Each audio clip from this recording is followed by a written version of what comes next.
Kersfees is verby. Die wyse man het gekom, die herders het gekom. En ons lees hulle teruggegaan na waar vandaan hulle gekom het, vol vreugde en blydskap. Baie welkom weer vandag by jou spesiale bederf, nommer 86. En ons tema is harte wat oorloop. En die wonderlike wat ons kan saamvat op ons pad vorentoe is, dat God verander nie altyd die omstandighede nie, maar altyd die mens wat op hom vertrou. Wat sou jy sê is die lesse wat jy geleer het uit Kersfees hierdie jaar? Ek wil vandag 20 lesse met jou deel wat 'n mens kan leer uit Kersfees. God kom ongesiens en sag, sonder groot vertoon. Hy kies 'n krib bo 'n troon om te wys dat liefde nie aandag soek nie, maar harte. Groot veranderinge begin dikwels klein.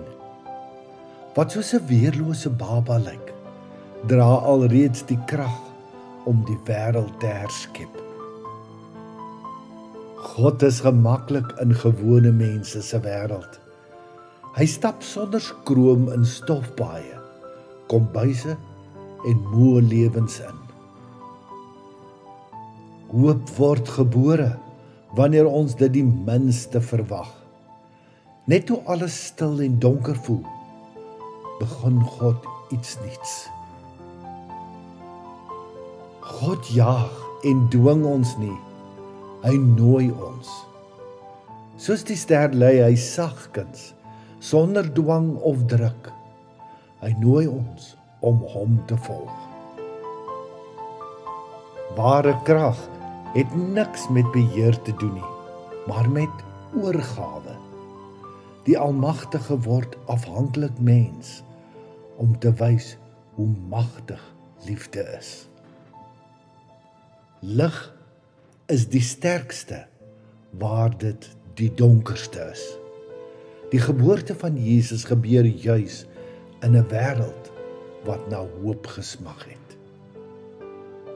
God se planne loop dikwels buite ons gemaksones.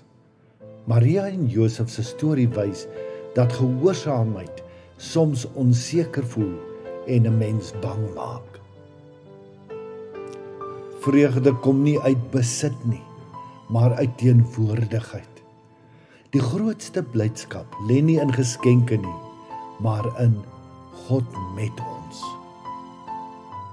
God se grootste geskenk was homself. Hy hou niks terug nie en kom woon in sy volheid by ons en deur sy Gees in ons. Jy hoef nie belangrik te wees om gebruik te word nie. Skaapwagters, die onbelangrik is, word eerste getuies van die hemelse goeie nuus. God breek deur ons verwagtings, maar hou sy beloftes. Die Messias kom anders as verwag, maar presies soos beloof. Eenvoud maak plek vir heiligheid. 'n Krib word 'n altaar waar hemel en aarde ontmoet. God kies verhoudings bo rituele. Hy word mens om naby te wees, nie om afstand te hou nie. Hy kom vir almal, nie net vir die regtes en sommiges nie. Wyse manne en skaapwagters staan gelyk en saam rondom die krib. Stilte is soms die heiligste ruimte. In die nag se stilte en rus word die grootste aankondiging gemaak. God is nie bang vir chaos nie.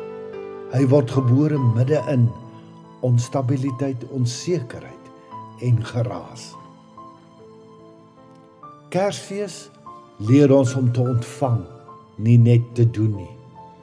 Die grootste geskenk kan net met oop hande en 'n oop hart aanvaar word. Die hemel raak die aarde wanneer God naby kom. Kersfees is die bewys dat God nie ver is nie, maar hier. Kersfees herinner ons, jy is nie alleen nie.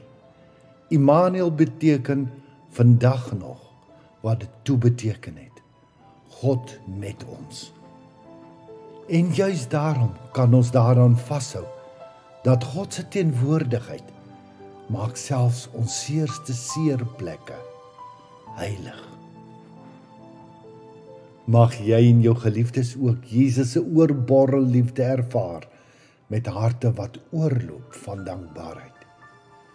Mag die Here jou ryklik seën. Liefde groete, Sjaal.